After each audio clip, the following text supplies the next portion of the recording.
예, 반갑습니다. 방금 팀장님께서 소개를 거하게 해주셨는데요. 오늘 제가 유니스테이 리더십 프로그램 지역사회 이해라는 요 주제로 첫 번째 그 강의 두 편을 제가 하게 되었습니다.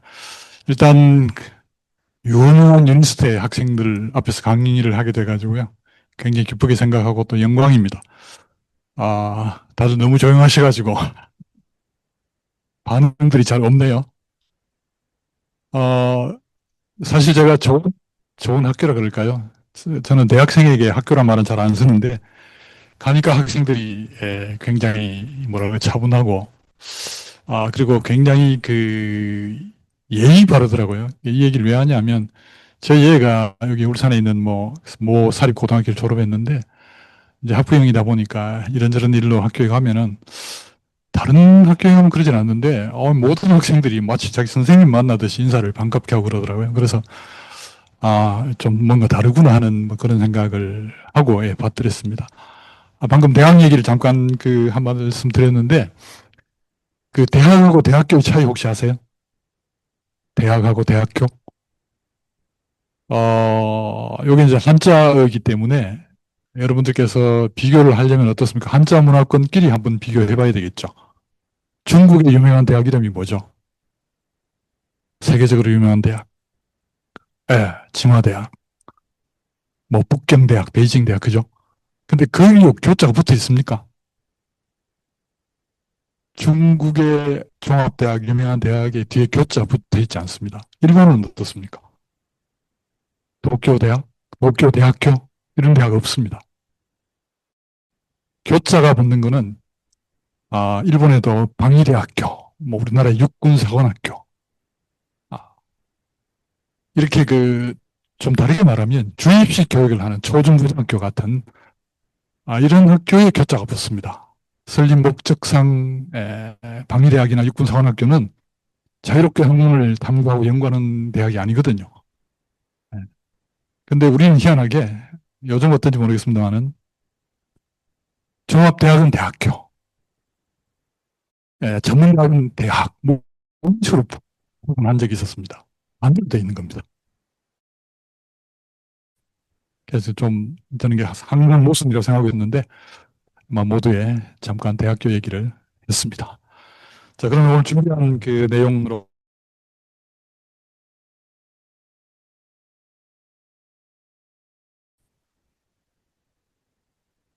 목차는 간단하게 말씀드리면 뭐 울산의 현재 모습, 그 다음에 일제 강점기 때 공업도시 개발을 했습니다.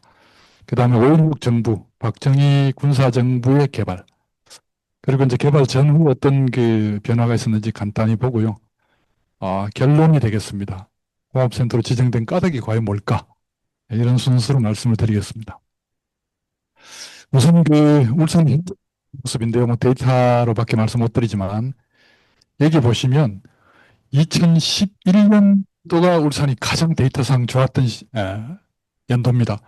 즉, 이 해에 처음으로 울산의 수출이 천억 했었습니다. 그때 요 천억불은 덴마크라고는 우리가 선진국이라고 부르는 덴마크에 1년간 수출해가고 맞먹었습니다. 울산이 수출한 게. 그 정도의 외형을 가지고 있죠. 그리고 1인당 GRDP도 당시 원으로 5,400만 원, 뭐 10대 1로 달러하고 비교한다면 5만 4천 불 정도 되는 거죠. 지금도 뭐 이 수준은, 이 수치는 크게 변하지 않고 오히려 올라갔을 겁니다. 즉, 울산 시민이 일당 GRDP로 따지면 세계 탑 클래스입니다. 근데 우리가 실제 느끼기로는 왜 부자가 아닐까? 요거는 이제 울산에 이런 대규모 세계적인 제조업체가 많다 보니까 이들이 생산해내는 생산액을 시민의 숫자로 나눠서 그렇거든요. 이게 이제 허상인 것이죠. 그래서 만약에, 울산이 홍콩이나 싱가포르처럼 도시국가로 독립해버린다. 이 수치를 우리가 체감할 수 있을지 모릅니다. 대학생, 뭐, 대학교까지 전부 등록금 공짜, 모든 시민에게 뭐 아파트 한 채, 이게 혹시 가능할지도 모르겠어요. 이렇게 된 이유가 이제 오늘 말씀드리는 사실, 주제하고 연관이 됩니다. 그리고 이렇게 생산 많이 하는 만큼 세금도 울산에서 엄청 많이 걷어갑니다. 국세의 경우에 지금 해마다 한 20조 정도를 울산에 있는 울산세무서, 그다음 울산세관에서 걷어가거든요. 이거는 전국의 지자체 중에는 뭐 거의 탑 클래스입니다. 그리고 한때는 서울 남세무서를 누르고 울산세무서가 이 국세 징수액 1위를 한 적도 있습니다. 그 정도였죠. 그런데 이제 문제 중에 한 가지 이것도 있습니다. 사실 대도시 그러면은요, 주거지역 상업지역이 넓어야 되거든요. 서비스업이 발달해야 되는데, 울산은 보시면 주거지역 상업지역 합친 면적보다 공업지역 면적이 더 넓어요. 그러니까 굉장히 기형적인 도시입니다. 공업도시라 말할 도시와 단지가 좀 다르거든요. 도시라 말할 수가 없고, 공업단지에 가깝다. 뭐 이렇게 또 말씀드릴 수도 있습니다. 자, 이게 울산광역시의 도시관리계획도 우리가 도시계획 할 때 법적인 도시계획이 정확한 명칭이 도시관리계획입니다. 이 도시관리에서 땅 한 필지 한 필지 하나하나가 용도지역이 공업지역인지 주거지역인지 정하고요. 도로가 몇 미터짜리가 도로가 지나간다. 공원이 어디에 있다. 학교가 어디다. 이런 것들이 전부 결정이 됩니다. 근데 이 지도를 잠깐 보시면 요 붉은 선 이제 울산광역시 경계거든요. 이쪽 저쪽은 잘렸습니다만은 이 색, 분색으로 보면 이 색이 용도지역의 공업지역입니다. 이건 전 세계적으로 거의 기호화되어 있어서 같거든요. 공업지역은 이렇게 핑크색, 녹지는 이렇게 녹색, 그 다음에 주거지역은 노란색, 상업지역은 이제 이렇게 붉은색 이렇게 표시가 되는데 울산의 해안가는 전부 공업지역입니다. 여기가 현대중공업이 있는 미포공업단지고요. 이쪽 효문공단, 여기가 이제 울산 막 공단, 여기가 용인공단, 석유화학단지, 온센공단입니다. 여기 있는 칼라들 대부분 다 국가산업단지입니다. 지방산단이 아니고. 그래서 울산 해안선이 이렇게 전체 한 185km 정도 된다고 하는데 거의 대부분이 공업지역으로 둘러싸여 있습니다. 이렇게 된 이유도 오늘 말씀을 드릴 겁니다. 그리고 이제 이렇게 되다 보니까 이게 멋진 자연이 남아있는 그런 해안선은 별로 없고요. 전부 공장입니다. 아니면 부두. 그리고 또 하나가 지금 색이 힘들어서 잘 안 보입니다만은 이 라인, 이 라인을 따라서 넓게 분포하고 있는 게 개발제한 구역이거든요. 그린벨트. 이것도 이제 울산이 성장 발전하는데 엄청난 마이너스 요인이 되고 있습니다. 왜 그런가 하면 얘가 이 전체 우리 울산시 도시구역의 가운데 있거든요. 얘는 아시다시피 개발할 수가 없어요. 개발할 수 없는 땅이다 보니까 이 안쪽에 있는 주거상업지역과 공업지역이 이미 개발이 완료가 돼가지고 땅을 다 써버렸습니다. 지금 용지가 없거든요. 그럼 밖으로 넘어가야 되는데 그린벨트 때문에 결국 어쩔 수 없이 유니스트가 여기 있잖아요. 그래서 이런 식으로 이제 뛰어넘어가지고 이 그린벨트를 뛰어넘어서 이렇게 외곽을 또 개발할 수밖에 없는 또 이런 문제가 있고 이렇게 되면은 출퇴근 거리가 길어지고요. 환경 파괴가 일어나고 또 이런 걸 어쩔 수 없이 우리가 또 감수해야 됩니다. 근데 이게 얼마나 모순이냐 하면요.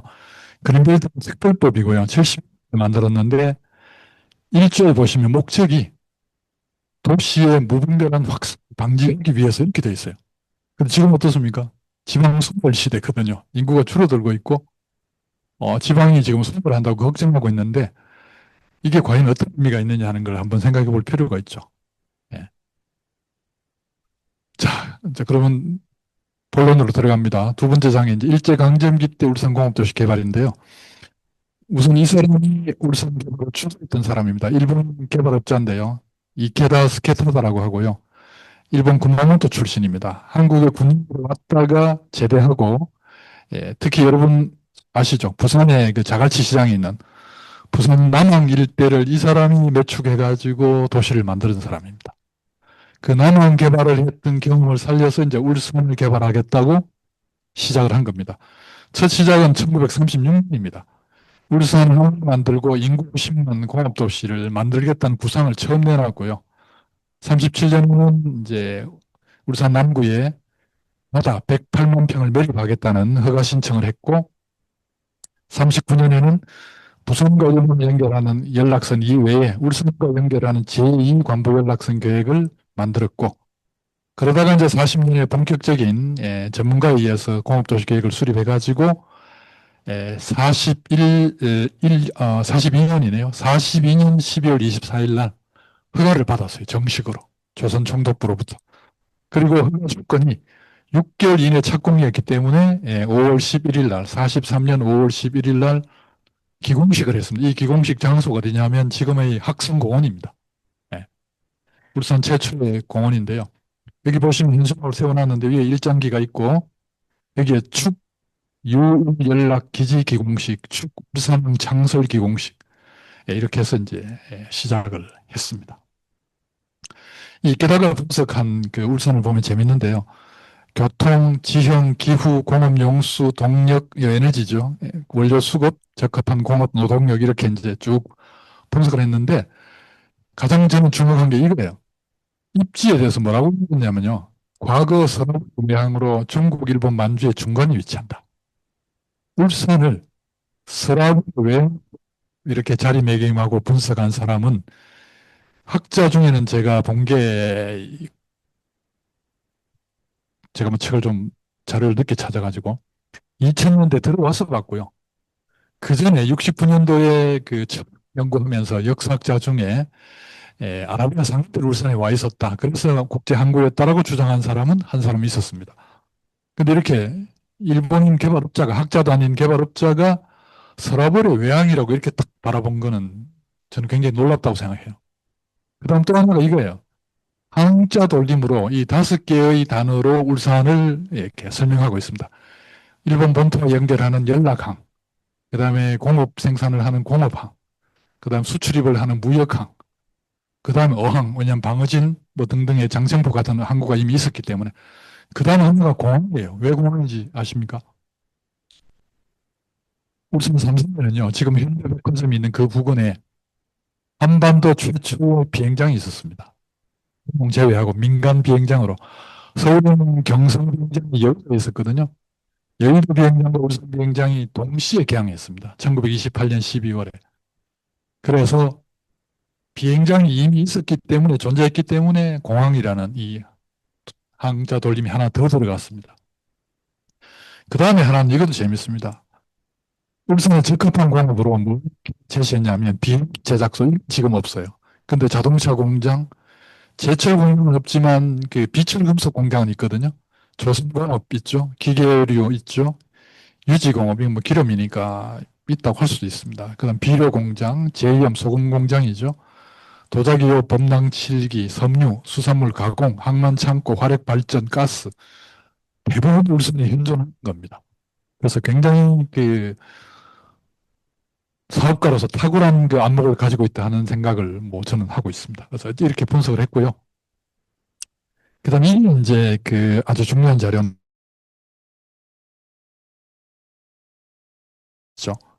여기 신문 한 장으로 된 자료입니다. 앞 뒷면인데 앞쪽에 이제 연락기지 울산항 창설이란 큰 제목을 붙여놨고요. 그리고 이제 밑에 울산 위치가 동아시아에서 어느 위치인지를 보여주고 있고 그 옆에 칼라로 된 도시계획도가 있어요. 그게 확대되는 게 이겁니다.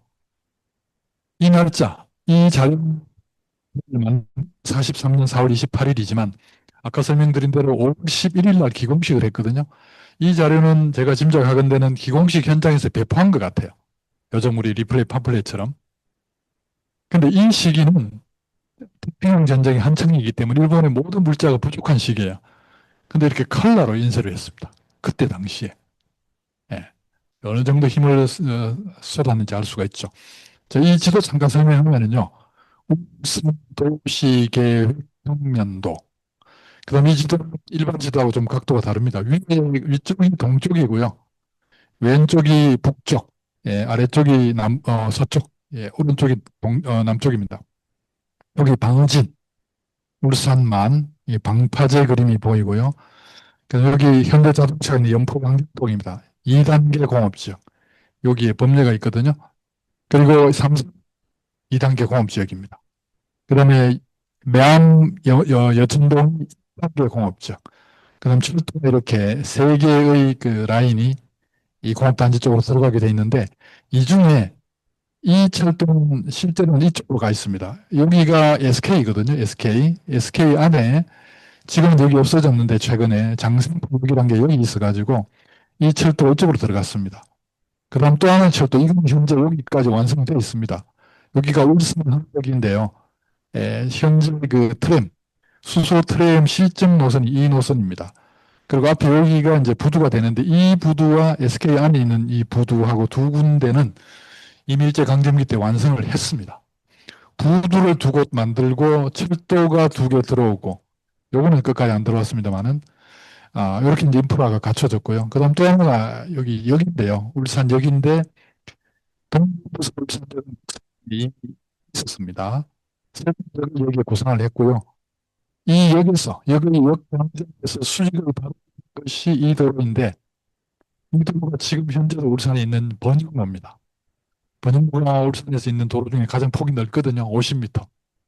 62년 계획에는 가장 폭이 넓은 구간은 100m 폭으로 계획했었습니다. 근데 나중에 이제 50m로 줄였고요.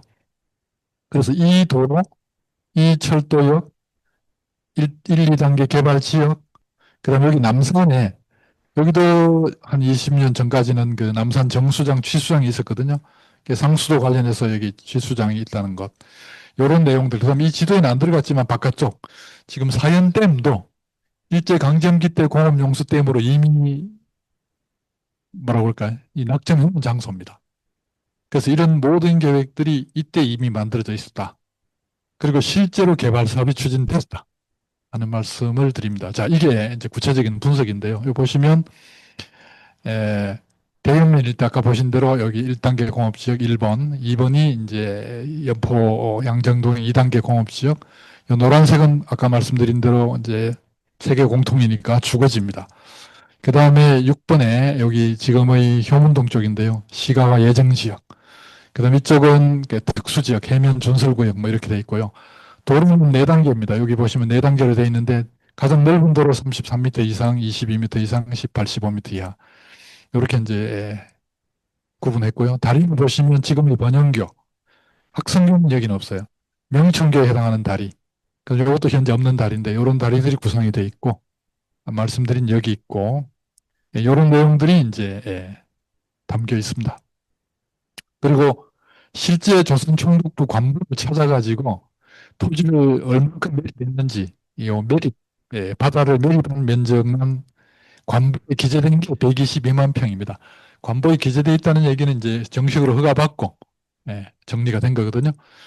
근데 이 정문을 보시면 41년부터 이제 면허가 떨어졌는데, 허가가 떨어졌는데, 신청자가 이케다 울산건설 주식회사, 이케다 울산건설 주식회사. 그래서 처음에는 이케다가 개인 이름으로 신청했다가 45년 7월 23일에는 울산건설 주식회사로 넘어갑니다. 이 얘기는 뭐겠습니까? 45년 8월 15일 해방이니까 불과 해방 3주 전이죠. 해방 3주 전에 이렇게 울산 건설 주식회사를 만들어 가지고 그쪽으로 지금 이런 이 면허를 전부 넘겼다 하는 걸 이제 우리가 알 수 있습니다. 그다음 또 하나는 이 매입 권한을 받아간 회사 중에 동영척식 주식회사, 조선석유 주식회사가 있어요. 동척은 당시 울산개발의 신사입니다. 여러분 동영척식 주식회사는 아시죠? 아마 역사 국사 시간에 배우셨을 텐데 이 동척이 울산 개발의 모든 자금을 댄 그런 회사입니다. 그래서 이 이름이 나오고요. 또 하나 조선석유는 아, 북한 원산에 있던 석유 회사입니다. 일제 강점기 끝나는 무렵에 이제 소련 진주에 들어오다 보니까 원산에 있던 정유 공장을 울산으로 옮깁니다. 그래서 지금 SK 자리에 정유 공장을 짓다가 한 70% 정도 공사한 상태에서 일본이 패망하면서 그냥 남기고 떠났습니다. 그래서 실제로 일제시대 때 개발 사업 하던 중에 이 정유공장은 실제로 공장을 짓고 있었다. 이렇게 말씀드릴 수 있습니다. 그리고 이제 이 자료는 찾았습니다. 최근 찾았는데 아까 보신 자료가 43년 5월이었죠. 이건 개인이 민간인이 만든 자료였는데 이 9월에 나온 이 자료는 일본 내무성의 허가 서류철에 들어있던 자료입니다. 즉 총독부 선을 넘어서 일본 제국 정부가 울산 개발을 이끌었다 하는 걸 보여주는 자료입니다. 굉장히 귀한 자료죠. 그리고 아까 그림은 일종의 그 약도 비슷합니다만 이건 지역도에다가 표시되어 있기 때문에 아까 도시관리 계획도라고 말씀드린 것처럼 구체적인 스케일을 가진 지도 위에 이제 표시를 해서 사업 구상 내용을 담고 있습니다. 아까 보신 대로 여기 특수지역, 뭐 간척지 하는 것들이 표시되어 있고요. 철도도 아까 그림하고 거의 같이 표시가 되어 있고 약간 달라진 게 약간 공립지역이었는데 요거는 시가와 예정지로 바뀌었고요. 제가 비행장이라고 말씀드렸던 활주로 바로 이 위치에 이렇게 있었습니다. 세 개가 있었죠. 동서활주로, 남북활주로, 대각선 활주로. 그리고 영포 양정동 일대도 전부 시가와 예정지란 글자가 보입니다.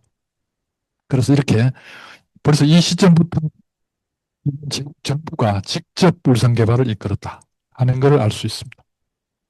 그리고 이제 또 하나는 요게 이제 저희 제자가 석사 논문을 쓰면서 이제 분석한 건데요.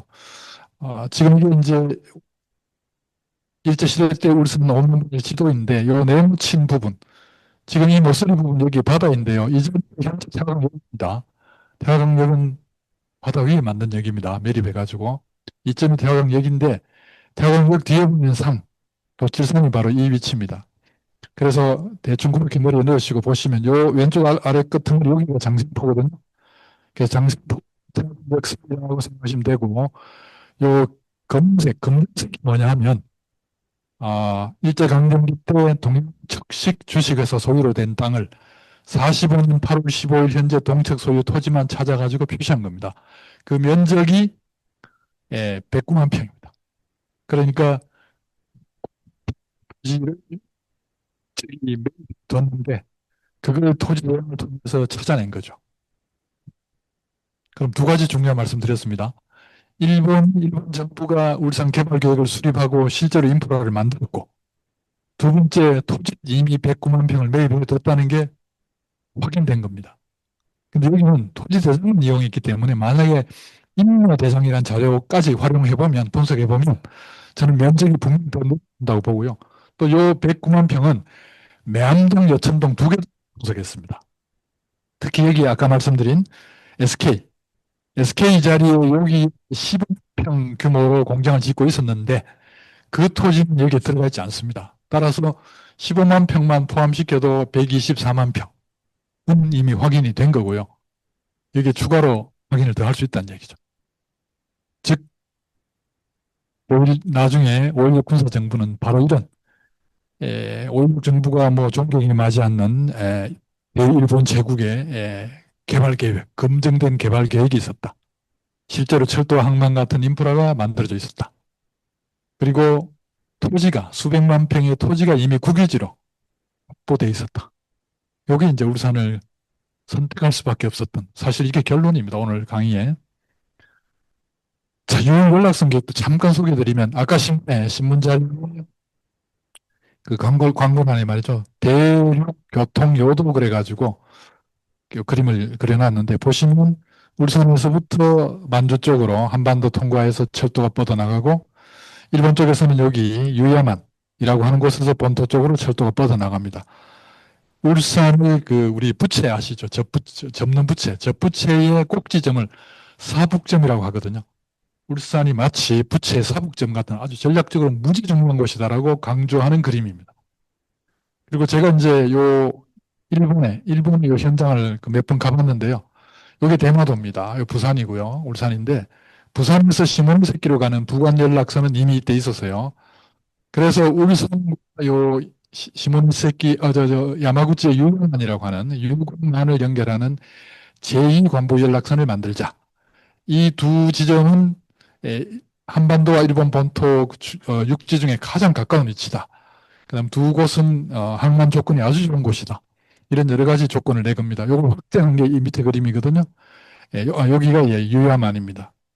그래서 이 부분을 일부 매립해서 도시를 만들고 울산도 매립하고 산을 깎아서 공업도시를 만들자 그런 계획입니다. 그래서 양쪽을 동시에 개발해서 두 지점을 배로 선박으로 연결하는 거죠. 심지어는 박근혜 대통령 때 잠깐 얘기 나왔는데요. 여기에서 화차, 즉 열차를 배에 실어서 바로 울산으로 와서 바로 내리는 그런 계획까지 포함되어 있었습니다. 예. 자, 그리고 이제 당시에 신문 기사 보면 이게 비밀이 아니에요. 일본 국민 모두가 알고 있는, 즉, 일본 신문이 아닌 동아조선 보도됐습니다. 40년 3월 9일자, 40년 6월 27일자인데, 이렇게 새로 쓰기 신문에서 단위, 한 단, 두 단, 세 단, 네 단이면 굉장히 중요한 기사예요. 그런데 저기 제목 보시면, 토지 경기의 보상물인 악질 브로커의 철퇴, 일반은 철저한 단속을 요망 중, 울산 항 개발 경기로 졸부된 자가 다수, 토지 대금만 500만 원 살포, 이렇게 돼 있는데, 이때 500만 원 요즘 화폐 가치는 얼마인지 아세요? 대충 제가 계산해 보니까 한 2천억 정도 됩니다. 왜 그렇게 볼 수 있냐면, 이 500만 원, 40년이죠. 5년 전인 35년도에 만든 콘크리트 교량이 있어요. 울산교. 울산교 교량이 콘크리트 교량이고 자동차가 통과할 수 있고 길이가 360m입니다. 그 다리 만들 때 공사비가 10만 원이었어요. 그러니까 울산교 50개를 만들 수 있는 돈, 토지 보수비로 뿌렸는데 지금 울산광역시 전체가 아니고요. 남구 중부도 일부입니다. 아까 보신 대로 대전면, 즉 여천동, 매암동, 뭐 고사동, 장생포동 이 일대에 뿌린 돈이 지금 화폐가 한 2천억 된다는 얘기죠. 악질 브로커, 토지 경기 이런 말처럼 부동산 투기가 이때 뭐 말도 아니게 큰 바람이 불었다는 얘기죠. 울산 읍내에. 그래서 무슨 얘기가 나오냐면 다음 페이지죠. 여기 이제 지주들이 뭐 맹활동을 한다. 1만여 지주가. 이겁니다. 울산 토지 경기로 여군 음식점 대만은 갑자기 졸부된 자가 다수. 40년 3월 13일자거든요. 아직 공식, 기공식 하기 전이고요. 이미 그 3년 전부터, 뭐 4년 전부터 이렇게 울산 시내 읍내 전체가 난리가 났다는 얘기입니다. 여기 기사 하나 잠깐 소개하면요. 여기 보시면 대우에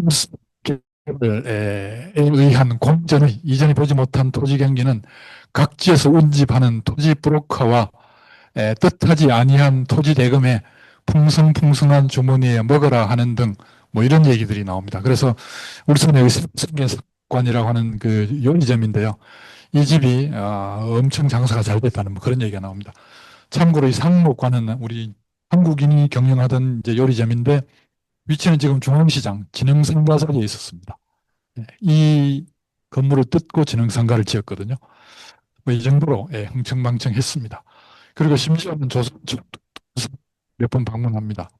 그중 이제 44년 1월 19일 날 당시 총독이 울산 방문한 내용입니다. 오후 2시 반 1월 19일 오후 2시 반에 장생포 도착해서 장생포 입구에 산위에서 있게다라고 하나 아까 개발업자가 브리핑을 하고 그 다음에 장생포만으로 내려와서 조선석유 공장장으로부터 또 브리핑을 받았는데 장생포에 있던 의업조합의 선박을 빌려서 그걸 타고 이제 이동했다.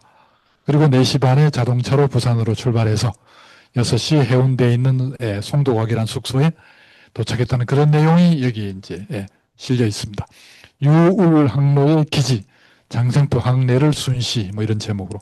이거는 부산일보인데요. 이때 무슨 그 신문이었습니다. 그래서 전부 내용이 한국어가 아니고 일본어로 되어 있습니다. 자, 그래서 정리하면요. 일제강점기 때 울산 개발의 목적은 이 게다가 뭐라고 얘기했냐면 울산 대동아 건설상 가장 중요한 대륙 병참 기지로서의 사명을 띠고 있다. 그러니까 자기들 멋대로. 왜냐하면 우리 한반도도 때는 대륙 제국 조선 지역이었거든요. 그러다 보니까 멋대로 이렇게 대륙 병참 기지다. 울산을 개발해가지고 신흥도시를 만들어서 대륙 수송 기지 그리고 생산 공업지대를 육성해서 국력을 증강하겠다. 그 다음에 조선 전진기지 역할을 하려면 25원 정도를 생산하는 공업지대가 필요한데 울산이 그중에 10%인 10억, 40%인 담당할 수 있다. 이때 그 대규모 공단은요. 남한 울산 개발 중이었고 북한은 여러분 아시는지 모르겠는데 질소비료공장이라고 아마 아실 겁니다. 흥남 질소비료공장이 당시에는 30년경에 만들었는데 세계 최대 규모였습니다. 이게 이제 비료공장은 전시가 되면 화약공장으로 바로 바꿀 수 있거든요. 그래서 대규모 그 인분질소라고 하는 회사가 만들었는데 그것도 이제 만든 이유가 있어요. 이 일본인들이 그 경부고원에 장진강, 부정강, 허천강이라고 하는 강이 세 개 흐르는데 그 강에다가 발전소, 수력 발전소를 만들었어요. 그래서 수력 발전소를 만들었더니 전력이 나고 돌잖아요. 왜냐하면 그때 조선인들은 뭐 전기를 전등도 켜지 않았고 그리고 북한은 인구 밀집지가 없기 때문에 전력이 나고 돌아가지고 이걸 소비해야 되는데 그래서 가장 전력을 많이 쓰는 이제 비료 공장을 지었던 겁니다. 그래서 북한 그 이제 질소 비료 공장이 있고 흥남에 남한 이제 서울 경인 지역에 일부 공장이 있었습니다만 부산에도 소규모 섬유 공장이 있고 했는데 이렇게 제대로 된 대규모 공업 도시로는 울산을 처음 개발을 이제 하고 있었습니다. 그래서 이렇게 한반도 전체의 40%까지 담당할 수 있다라고 강조를 했습니다. 아까 제가 처음 강조했던 내용 여기 보면 보면은요. 지금부터 2000년 전 옛날 약천이라는 장기간에 걸쳐서 백년 인구와 찬란한 문화를 자랑했던 신라왕경 경주의 외항으로 번창함이 극에 달했던 울산항은 그 후 신라의 몰락과 함께 오랜 기간 동명의 세월을 보냈습니다. 이렇게 첫 문장을 시작을 합니다. 자, 이제 3장으로 넘어갑니다. 3장으로 넘어가면은 5.16 군사정부의 울산공업센터 개발인데요. 이게 62년 2월 3일자 동아일보입니다. 이때는 석간신문, 조간석간 이렇게 이제 신문이 나왔거든요. 석간신문은 이제 집에 배달되는 게 오후 2, 3시쯤 배달이 됩니다. 근데 이 시간이면, 이 2시쯤이면 현재 현지인 울산에서는 이 기공식을 하고 있는 시간입니다. 그러니까 이 기사는 미리 기사를 작성해가지고 미리 인수해가지고 기공식 하는 그 시각에 벌써 전국에 신문이 뿌려졌다는 그런 얘기거든요. 자, 보시면 울산공업센터 현지석 기공식, 경제 5년 계획 첫 고동, 박정희 의장, 송효찬 총리, 경제인 외교 사절 참석. 그리고 여기에 이제 박정희 얼굴이 있고요. 혁명정부 총력을 다할 상징적 운도, 운도라는 큰 그림이라는 뜻이니까 영어로 하면 그랜드 플랜 좀 될 것 같아요. 지상문에 민족적 빈부, 판가름 델터 뭐 이런 내용이 있고 일면 파업 기사로 전면 기사입니다.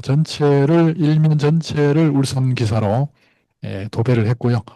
그 다음에 여기 이제 가운데 치료가 아까 일본 그 일제시대 치료 보시면 기억 떠올리시면 여기 영포 양정동 자동차 부지, 여기가 SK 부지, 요 기공식 현장, 울산 읍내, 요 방어진 뭐 이런 것들이 여기 이제 보입니다. 자, 이 내용을 설명하기 위해서 요걸 좀 소개해드리고 싶은데 조갑재라고 하는 보수인이 쓴 책이 있어요. 이분 조선일보 이제 기고 사실은 그 연재했던 건데 나중에 내 무덤에 침을 뱉어라는 제목으로 단행본으로 책을 냈습니다. 이 내 무덤에 침을 뱉어라는 왜 이런 제목이 붙은지 혹시 아세요? 이 말은 박정희가 뱉었던 말입니다. 박정희 장군이 5.16을 하고 내가 만약에 나라를 망치거나 했다면은 나중에 내가 죽어서 묻혔을 때 내 무덤에 와서 침을 뱉어도 좋다. 이런 말을 했거든요. 그래서 그 말에서 제목을 따온 겁니다. 이 중에 보면은 제가 이제 이 책을 통해서 알게 됐는데요. 이케다라는 사람이 나왔고 박정희라는 사람이 나왔습니다. 근데 이 두 사람을 연결해준 고리가 있거든요. 그게 바로 안경무라는 사람입니다. 그 내용이 이제 여기 나와 있습니다. 여기 보시면 40년대 일본은 조선 축항 주식회사를 만들어서 울산에 인구 50만 공업도시를 건설하기로 해서 축항공사를 시작했다. 그런데 우리나라의 경제기획원 산하의 국토건설청은 이 조선 촉항 주식회사의 계획서를 입수하였다. 이 문서를 조사팀을 편성해서 울산이 대규모 공단으로 적합한지 검증했다. 조사팀장, 단장입니다. 실제로는 조사팀장은 울산공업센터 건설본부장, 이것도 건설본부장이 아니고 정확하게 울산개발계획본부장입니다. 안경모였다. 그리고 43년 일전 원산했던 정용돈 일부가 아니고 전부입니다. 울산으로 옮기던 중 패전을 맞았다. 6.25 때는 유용군의 유류보급기지가 울산에 자리 잡았다. 54년에 삼양사가 설탕공장을 만들었다. 조선축항회사의 사장이 있게다는 조선총독부 철도국 해륙 연락시설 담당인은 안경모를 자주 만나 공업도시 계획을 털어놓고 한 사이였다. 그러니까 고리가 나오죠. 그러니까 있게다는 일본인이고요. 안경모라는 사람 조선 때 총독부 공무원이에요. 아이러니하죠. 그래서 일본인이 개발 계획서를 가지고 안경모를 찾아와서 허가를 해주세요 하고 이제 민원 신청을 했다는 겁니다. 그래서 여기에 국토건설청이 입수했다는 이 내용은 결국은 울산에 이 자료가 남아 있었을 리는 없고요. 왜냐하면 이게다가 일본이 패전하면서 부산으로 가서 부산에서 일본인들이 자기 본토로 돌아갈 수 있도록 도와주는 그런 역할을 하다가 본인도 일본 돌아가서 나중에 이제 사망했거든요. 그래서 이미 그 전에 울산에 있는 서류나 자료들은 다 아마 다 정리해서 가져간 걸로 보고요. 이 입수했다는 계획서는 결국은 이게다가 조선 총독부에 제출했던 허가 서류, 예, 안경모가 가지고 있었을 개연성이 아주 높은 그 서류를 입수했다는 얘기일 것이고, 그렇다면 안경모가 가지고 있다가 박정희 정부에 내놨다고 볼 수밖에 없을 것 같아요. 그 다음에 왜 그렇게 이제 볼 수밖에 없느냐면 이 안경모 사람이 때 박정희 정권에 들어오기 전에 4.19 이후에 탄생한 이공화국 때 그 내용을 좀 적고 있어요. 자기 자서전인데요. 아, 자기가 교통부 시설국의 시설국장으로, 즉 이 사람은 그 기술직 공무원입니다. 철도 건설과 항공 행정을 담당하던 중에 교통부 장관의 권고로 경제개발을 위한 긴급 방책 수립 업무를 자기가 응했다. 그리고 국토건설본부에는 기획부, 관리부, 홍보부, 기술부 등등이 있는데 이 기술부장이 최경렬이라는 사람이에요. 근데 이 사람이 취임 2년 만에 서울시 부시장이 되어 떠나면서 안경모가 차장이 됐다는 거죠. 국토건설청의 차장이 된 겁니다.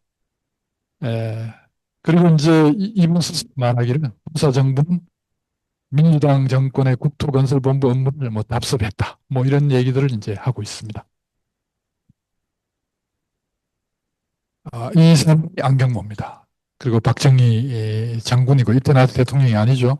그래서 임명장을 주는 그 장면입니다. 이 임명장이 바로 여기 울산개발계획본부장 임명장을 받을 때입니다. 그래서 제가 뭐 연도를 거꾸로 했습니다만은 이 사람은 1917년 그 북한 황해도에서 태어났고요. 일본에 있는 도쿠시마 고등공업학교라고 하는 그 학교에 토목과에 수석 졸업을 했대요. 머리가 좋답니다. 그리고 2010년에 이제 작고 했는데, 그래서 아까 보신 대로 39년 총독부 철도국의 기수로 취직이 됐습니다. 그러니까 조선사람들이 좋기 때문에 아마 총독부에 들어갔던 것 같아요.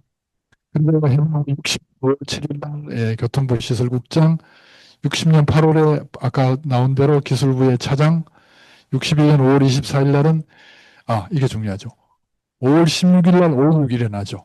근데 5월 24일, 5일하고 8일 만에 국가재건 최고위 재건기업 분과위원이 됩니다. 이거는 굉장히 좀 획기적인 사건입니다. 왜냐하면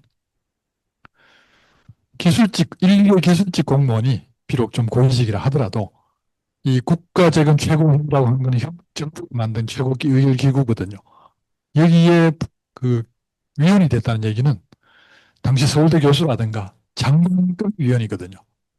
그래서 결국 이 사람 자료가 이 사람의 자리까지 보장해줬다, 이제 이렇게 저는 보는 겁니다.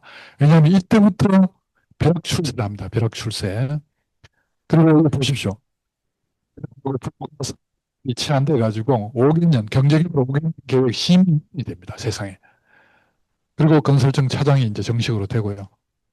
그 다음에 62년 1월 7일부터는 울산공업센터 후보지 현지 조사단장인데 범정부 합동조사단장이에요.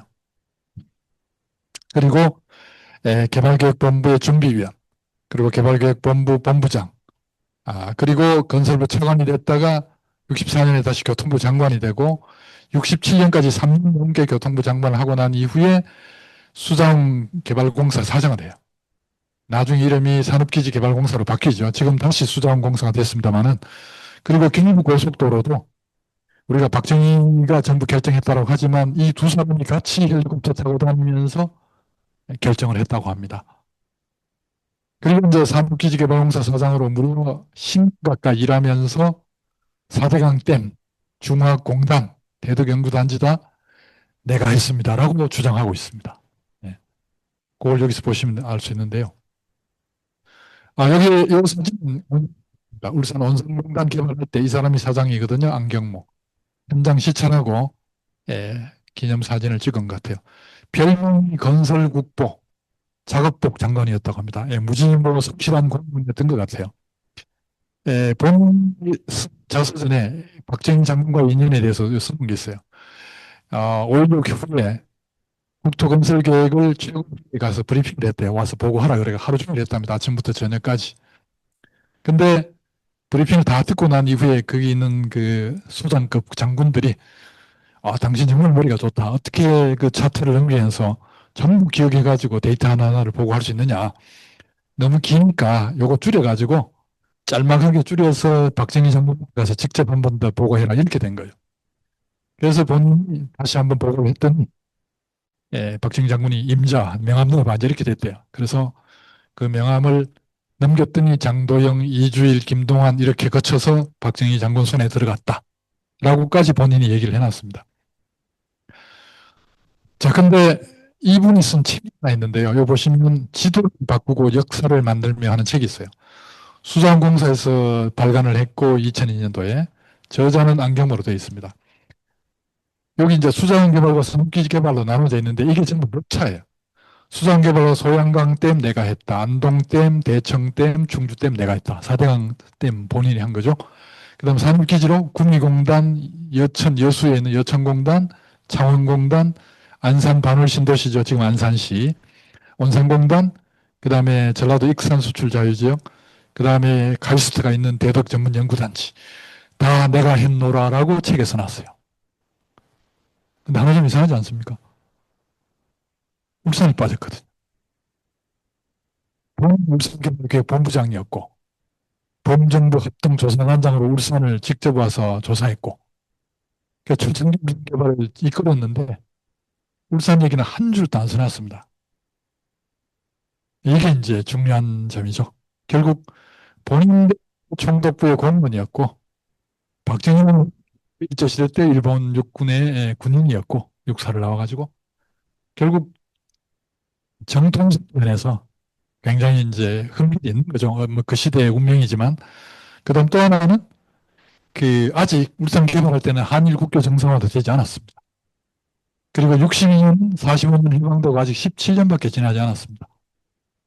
여러분이 만약에 지금 나이가 만약 뭐 1학년이면 20살이라면 여러분 8살, 9살 때의 기억할 수 있지 않습니까? 그래서 그때의 뭡니까? 기억은 우리 국민 모두가 가지고 있었죠. 근데 5.16을 일으키고 군사 쿠데타 혹은 혁명을 일으키고 뭔가 기반한다고 하는데 일제시대 걸 가지고 그대로 한다고 하더라. 이렇게 하면 어떻게 되겠습니까? 뭐 일단 개인적으로도 부끄러운 일이고 나는 지금도 말이 아닌 거죠. 그래서 공식적으로는 절대 말하지 않습니다. 이거는 뭐 이 관계자 모두의 비밀이었던 거죠.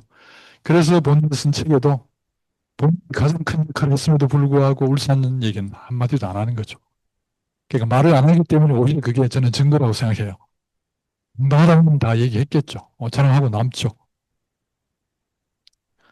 자, 그리고 이 계획이 얼마나 정말 군인들이 돌격 작전 하듯이 벌어졌냐 하면은요. 자, 5개년 계획 한번 볼까요? 경제개발 5개년 계획. 자, 61년 5월 15일 일어났어요. 아까 잠깐 얘기했지만 경제정책을 발표하고요. 2달 후에 건설부에 장기 경제개발 계획 지침을 하다라고 다시 3일 후에 최고회의에서 종합경제재건 계획안을 갑자기 발표하고 8월 5일 날 1차 경제개발 5개년 계획안 작성을 위한 검토가 이제 본격 시작이 되고 최고회의에서 10월 14일 날 5개년 계획안이 결정이 돼가지고 중앙경제위원회로 넘어갑니다. 그리고 이틀 후에 내각회의, 즉 국무회의 상정이 됩니다. 그리고 1월 10일 날 이제 아마 통과됐겠죠. 예산 심의가 이제 여기서 끝나고 1월 13일 날 5개년 계획을 발표해요. 자, 그런데 1월 10일, 1월 13일 어떤 날입니까? 안경무가 울산에 와서 조사한 날이거든요. 밑에 나와 있습니다만은. 자, 보세요. 62년 1월 3일 날 울산센터 지정 가능성에 대한 통계를 하고 조사단은 결성했습니다. 7일부터 14일까지 일주일간 조사하고 있거든요. 조사는 예산이 결정되고요. 경제개발 계획, 울산을 개발하는 계획이나 마찬가지입니다. 1차 5개년 계획. 이걸 발표합니다. 이게 말이 됩니까? 전혀 이거는 성립할 수 없는 얘기거든요. 그 다음에 1월 25일 날 발표 문제 1월 25일 날 특정 공업적 의결 주문을 합니다. 울산을 결정해 주세요. 그리고 27일 날 선포합니다. 이때 이제 울산이 공업센터가 된 거죠. 그리고 2주일 후인 2월 3일 날 기공식을 성대하게 합니다. 아까 그 신문에 보셨듯이. 그리고 4일 후 울산개발위원, 울산개발계획본부가 설치가 됩니다. 이거는 이제 63년 12월 17일에 폐지가 됩니다만은. 그리고 한 달 후인 3월 7일에 울산개발을 주도할 특별건설국이 설치가 됩니다. 그리고 두 달 후인 5월 14일 날 울산 도시계획이 결정고시가 되고 6월 1일 날 드디어 시승격을 합니다. 이 시승격이 무슨 얘기냐면요. 울산군이었거든요. 울산군, 울산읍이었는데 이때 울산시로 이제 기초시죠. 승격을 하게 되는데 지금은 울산광역시에 해당하는 게 당시 울산군이었는데 지금의 중구, 남구, 동구 지역만 잘라내가지고 울산시로 만들어주고 나머지 구역 전부를 울주군으로 이렇게 만들었습니다. 울주군 얘기 한마디만 보태고 잠깐 쉴게요. 울주군과 울산이라는 이름은 이때 이 형님과 아우가 뒤집어졌어요. 왜 울산이 됐냐면 고려시대는 울주였습니다. 주자가 훨씬 클래스가 높은 도시거든요. 경주, 광주, 전주, 청주, 전주. 근데 울주라는 좋은 이름을 가지고 있다가 고려 말에 왜구가 쳐들어와가지고 울산이라는 도시가 완전히 파괴가 됩니다. 인구도 줄어들고 인프라도 다 없어지고. 그래서 이제 출한 도시로 유지할 수가 없게 된 거예요. 그래서 1413년, 조선 태종 13년에 울산군으로 강등이 됩니다. 그리고 그때부터 1962년까지 계속 울산군이었거든요. 근데 이때 이제 시승격을 일부 시키면서 승격하는 곳은 그대로 울산시로 만들고 남아있던 부분 울주군으로 바꾼 거예요. 근데 이때 울산 역사를 제대로 알았다면 저라면 승격하는 부분을 울주시로 만들어주고 네. 남아있는 곳을 울산군으로 두는 거죠. 그러면 이게 그래서 맞는 겁니다. 자, 우선 행정적으로도 무지성이 돼요. 무슨 얘기냐면 자, 울주시가 되면, 울주군이 되면 어떻게 되겠어요? 울산군에서 울주군이 되면, 울산군에 있는 글자를 전부 산으로 바꿔야 돼요. 음. 훨씬 넓은 지역, 훨씬 인구도 많은 지역의 행정 서류를 다 고쳐야 됩니다. 울산을 울주로 바꿔야 되니까. 근데 그러지 말고, 넓은 데를 그냥 울산으로 두고, 좁은 지역, 시로 승격하는 그 좁은 구역만 울주로 바꿨더라면, 일부만 바꾸면 되는 거죠. 뭐 그런 현실적인 편리함도 있었습니다. 근데 그런 생각을 하지 못하고, 남아있는 부분 옛날에 울주라는 이름이 있었으니까 울주를 붙이자 뭐 이렇게 된 것 같아요. 결국은 이제 해석을 잘못한 거죠. 그러다 보니까 어떤 일이 벌어지냐면 지난 2013년에 여기 1414년부터니까 울산광역시는요 울산정령 즉 이름이 만들어지고 600주년 기념식을 했어요. 2013년에 맞죠? 2013 빼기 1413. 그런데 그 2018년에 혹시 여러분 기억 못 하시겠네. 울주군이 천주년 을 했어요. 천주년. 아우가 나이가 400살이 더 많은 겁니다. 그게 이제 이 이름 잘못 써가지고, 어찌 보면 조금 부끄러운 일이기도 하고요. 좀 아이러니하기도 하고, 이렇게 흘러왔습니다. 10분 쉬었다 하겠습니다. 네, 그러면 두 번째 시간 시작하겠습니다. 여러분들은 출신 지역이 울산이 아니라고 들었습니다만은, 저는 울산 토박입니다. 울산 토박이라 가지고, 뭐 지역, 이 고향 동네에서 평생 살 수 있게 되어서 좋았는가 하면 실은 그렇지는 않아요. 고향은 떠나는 게 좋습니다. 어, 제가 이제 뭐라 그럴까요? 토일 월 어제까지 4일 동안 제가 잠깐 이 동경에 다녀왔는데요. 저희 지도 교수님이 지금 연세가 80이 다 되셨는데, 일본 건축학회 대상이라고 하는, 저는 아까 뭐 건축학회상 중에 저작상이라고 작은 상이지만 엄청 이제 큰 상, 1년에 한 명밖에 안 주는 그 상을 받아가지고 저도 이제 제자라서 그 축하 모임의 발기인으로 참여했고 축하회가 있어가지고 이제 갔다 왔거든요. 어, 뭐 저는 제 입장에서는 정말 존경하는 정말 제자로 잘 키워내는 그런 이제 교수님이신데 이분이 이제 이 식민지 도시, 뭐 세계 도시 이런 쪽으로 주제를 해서 연구를 많이 해오셨습니다. 그리고 이제 그 공로를 인정받아가지고 아마 상을 받으신 것 같은데 뭐 그 일반 기업이나 대학에 또 제자들이 엄청 많이 들어가 있어요. 뭐 저서는 뭐 한 50권 정도 된다고 얘기를 들었는데요. 논문은 뭐 수백 편입니다. 워낙 다작이시고 그래서 저는 뭐 죽어서 깨어나도 그렇게는 못 따라가는데 그분 이제 제자 중에 저하고 같은 대학에서 공부하지 않았지만 그분 제자 중에 좀 젊은 친구가 한국 사람인데 말이죠. 그 자리에서 만났더니 어, 여기저기 이제 영국으로 그 일을 했었는데 오사카에 있는 긴키 대학에 자기가 이제 교수가 됐다고 이렇게 자랑을 하더라고요. 보니까 이 교수님 좀 힘을 쓰신 것 같고 그래서 그 사람 고향에 오고 싶은지 모르겠는데 이제 다시 타향인 유학하던 일본에 가서 대학 교수가 됐고 저는 사실 부모 형제가 살고 있고 내가 평생 살았던 울산에 와서 사실 일을 하고 싶었죠. 제 집사람은 그걸 가지고 지금도 원망하는데 그때 말이야 왜 그 소리 해가지고 왜 그러냐면 살아보니까 이 답답한 게 참 많아요. 뭐 직장에서도 그랬고 저희 집안에서도 그랬고 뭐 이런 얘기를 여러 번 할 수는 없지만 그래서 여러분들은 뭐 충분한 능력을 가지고 있는 분들이니까 절대 시선을 한국으로 두지 마세요. 저는 그렇게 말씀드리고 싶습니다. 저는 80년대 초에 88년도에 일본에 갔거든요. 그때는요, 요즘처럼 뭐 해외 유학 간다고 뭐 자료를 검색할 방법이 없어요. 그러니까 대학 도서관에 가가지고 건축이라고 하는 일본 건축학회에서는 이만큼 두꺼운 책을 펼쳐가지고 그것도 이미 오래된 자료죠. 그게 이제 대학별로, 과별로 교수님 이름, 전공 뭐 이런 걸 쭉 이제 찾아보면서 이분이 마음에 들면 이제 내 멋대로 찍어서 이제 편지를 보냅니다. 한국 에어메일.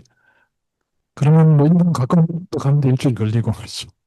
그다음 답장이 그분이 성실하게 답장 써주시면 답장 오는데도 또 한 달 걸리고 그렇게 해서 편지를 주고받아가지고 유학을 가게 됐거든요. 근데 어쨌든 저는 잘 갔다고 생각합니다. 제가 만약에 그때 그 유학 가지 않았더라면 가서 공부하지 않았다면 지금의 제가 있을까 뭐 이런 생각을 하거든요. 그리고 지금 여러분들은 아무것도 아닐 수 있으나 88년도는 아직 자유화가 아니었어요. 여권을 받으려면요. 일단 그 어학 시험을 쳐야 돼요. 자기가 가고 싶은 나라에 영어면 영어, 불어면 불어, 뭐 이러면 이러. 그걸 합격하면 여권이 나와요. 그 패스포트는 제가 받았습니다. 그럼 비자 받아야 되죠. 그래서 또 비자 받기 위해서 또 이제 그 나라 유학 갈 대학하고 이제 열심히 방금 말씀드렸듯이 연락해야 되고요. 그렇게 해서 이제 비자 받고 뭐 이렇게 떠나는데 지금 제가 돌이켜보면 여기 꿈이었습니다. 그리고 비행기 타면요. 그때 제가 이제 교토대학이니까 오사카 옛날 공항이었는데 아마 A300 에어버스였는가 뭐 기억에 하면요. 10줄이거든요. 좌석열이 창가 여덟 줄이구나. 창가에 두 줄씩 가운데 네 줄. 그러면 창가 자리에 사람이 앉아 있어요. 대한항공 타면은 텅텅 비어갑니다. 심지어 비행기에서 비워요. 예, 담배도 안에서 피울 수 있었습니다. 뭐 그런 시절이었습니다. 그래서 여러분들은 뭐 사실 울산시에서는 울산에 남아달라고 얘기하지만 저는 대한민국에서 남지 말고 저 넓은 넓은 세상으로 문을 돌리시라 이런 말씀을 드리고 싶습니다. 자 이제 이제 할 수 있게 됐죠. 자 여기 아까 그 울산 현지 조사를 하고 있는 도중에 5개년 계획을 발표했다고 했는데 그걸 실은 62년 1월 11일자 동아일보 기사입니다. 여기 뭐 내용이 다 나와 있어요. 물표 달았지만 제목에 여기 보시면 내자 300억, 외자 6천만 불로 제철 공장을 짓고 35억 1,600만 불 들여서 정유공장 어쩌고 그 다음에 여기 더 재밌어요. 연간 제철 25만 톤, 제강 20만 톤, 압연 16만 톤, 930만 배럴의 석유를 생산, 2천만 부 철제강과 2천만 부 석유를 더 외화 절약하게 될 것이다. 이렇게 해서 굉장히 구체적인 얘기가 나오고 있어요. 아직 현지 조사하고 있는데. 말이 안 되죠. 그래서 이미 다 계획이 된 거란 얘기죠. 자, 요거 보시면 기공식에 대한 아까 그 첫 번째 신문입니다. 그 내용이 여기 이제 다 나와 있는데 누가 왔고 어쩌고 저쩌고 뭐 이런 얘기들이 쭉 나와 있고요. 그 전에 1월 27일 날 울산이 종합공업지구로 확정이 돼가지고 국무회의에서 결정이 됐다. 그리고 수용지, 즉 토지는 결정된 그날 1월 26일자 가격으로 동결한다. 부동산 투기를 막기 위해서 뭐 이런 내용이 나와 있고 인구 50만 도시로 만들겠다. 50만은 계속 나오고 있죠. 일제시대부터 똑같은 내용으로. 그래서 이제 기공식은 3일 오후 1시부터 온 결의 기원과 국제적인 축복을 받는 가운데 울산군 대현면 고사리 정유공장 대지를 뒤로 한 식장에서 다이너마이트 발파 소리로 힘차게 거행이 되었다. 뭐 이렇게 지금 얘기를 하고 있습니다. 그래서 근데 이렇게 국제적인 축복, 온 결의 기원이라고 했지만 이게 일종 거의 사기 사건이에요. 네, 국가적 사기, 대형 사기. 왜냐하면 지금 보신 대로 아직 아무것도 없어요. 물론 이제 예산 결정됐고 계획도 결정은 됐습니다. 근데 현장에는요 아무것도 없었어요. 그냥 밭이라 그래야 되나요? 빈 그 언덕 위에 올라가 가지고 그것도 2월 3일은 추워요. 겨울 칼바람이 부는 추운 겨울에 말이죠. 에, 주한 외교 사절 유엔군 사령관까지 모든 VIP를 다 몰고 왔어요. 기차에 실어가지고. 아마 대한민국 그 국가 수립 이후에 이렇게 그 서울에 있는 정부 주요 요인부터 주요 경제인 외교 사절까지 모든 사람이 한꺼번에 다 내려온 경우는 이게 처음이자 마지막일 겁니다. 네. 이런 경우는 그 이후에는 이제 없었습니다. 이게 그날의 장면입니다. 이 사진 그 7장은 전부 62년 2월 3일인데요. 보시면 이제 연단이 저기 북쪽에 있고 남북으로 이렇게 긴 자리인데 뒤쪽에 울산 시민들이고 앞쪽에 학생들이에요. 이 학생들은 뭐 울산여고, 가까이 있던 대현중학교, 울산농업학교, 지금 공고죠. 이런 학생들로 보이고 일제시대처럼 여기도 역시 이렇게 아치를 세워가지고 울산공업지구 설정 및 기공식 이 신문 대부분 걸어왔어요. 그 다음에 이제 그 다음에 경제총, 그 다음에 총리, 경제기획원 장관, 박정희 이렇게 시사업을 하고요. 그 다음에 행사 끝나고 2시 반쯤 이제 거수경리하면서 학생들 박수를 받으면서 이제 나오는 모습. 그 다음에 여기가 현대 동부지인데요. 지금 이 섬은 없어졌습니다. 매립이 돼서. 이 섬 이름이 개구리섬이에요. 납도 개구리섬. 그래서 다이너마이트 발파하는 장면. 요 뒤쪽에 보면 이 뒤쪽이 서남 호수공원입니다. 그리고 마지막에 섬이 아니고 같은 날 전기인데 경주 불국사 호텔입니다. 경주 불국사 여러분 이쪽 들어가시면 연못이 하나 나오는데 그 연못 위쪽 언덕 위에 호텔이 있었어요. 일제시대 때 만든 철도 호텔입니다. 그래서 울산은 호텔이 없었기 때문에 이런 연회를 할 수 없어가지고 경주에 가서 VIP들이 모여가지고 연회를 했고 박정희 장군 이날 경주에서 대구로 이제 떠났습니다. 여기 아마 이분이 유일하게 얼굴이 좀 표시가 나는데 이병철 회장입니다. 삼성그룹에. 자, 그리고 이게 좀 중요합니다. 여러분들 울산시민 공업탑 아시죠? 공업탑. 네, 버스 타고 가면 보이는 탑이 하나 있는데 그 공업탑의 동쪽 여신성이 있고요. 서쪽을 바라보고는 남자가 두 사람 서 있습니다. 그 남자가 서 있는 아래쪽에 그 대좌에 비석이 세 개가 있어요. 비문이. 그 중에 요게 두 장인데요. 이게 이제 울산공업센터 지정 선언문 62년 2월 3일 정희 장군이 읽었던 선언문이고요. 요건 이제 그 치사문, 이제 축사죠. 치사문 내용인데 글이 좀 길긴 하지만 제가 읽어보겠습니다. 4천 평만의 역사를 민족 수군 부기를 마련하기 위해 우리는 이곳 울산을 찾아 여기에 신생공업도시를 건설하기로 하였습니다. 루르의 기적을 추구하고 신라의 번영을 재현하려는 이 민족적 욕구를 이곳 울산에서 실현하려는 것이니 이것은 민족 재흥의 터전을 닦는 것이고 자승만대 번영을 약속하는 민족적 권리다. 2차 선배 우렁찬 건설의 소리가 동해를 진동하고 공업 생산의 검은 연기가 대기 속에 뻗어나가는 그날은 국가 민족의 희망과 발전이 눈앞에 도래하였음을 알 수 있을 것입니다. 빈곤에 허덕인 결의 여러분, 5.16 혁명 진위는 어떤 정권에 대한 이야기나 정치의 변조의 목적이 있었던 게 아니고 오로지 이 결의로부터 빈곤을 몰아내고 자손 만대를 위한 영원한 민족적 번영과 복지를 마련할 경제 재건을 성취해야겠다는 숭고한 삶을 걸겠다. 이 도시건설이야말로 혁명정부의 총력을 다할 상징적 운동이며 그 성패는 민족 부귀의 판가름이 될 것이니 온 국민 새로운 각성과 분발과 협동으로 이 세계적 과업의 성공적 완수를 위해 떨쳐 일어나서 노력해달라. 이렇게 했거든요. 어떻습니까?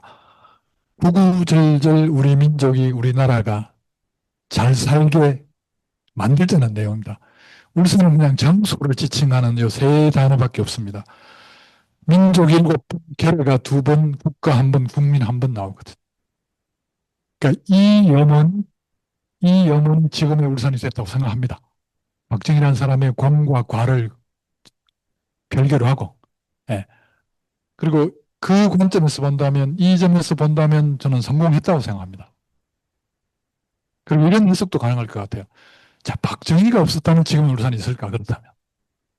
또, 울산이 없었다면 지금 박정희라는 사람이 있을까? 예. 저는 둘 다 없었을 것 같아요.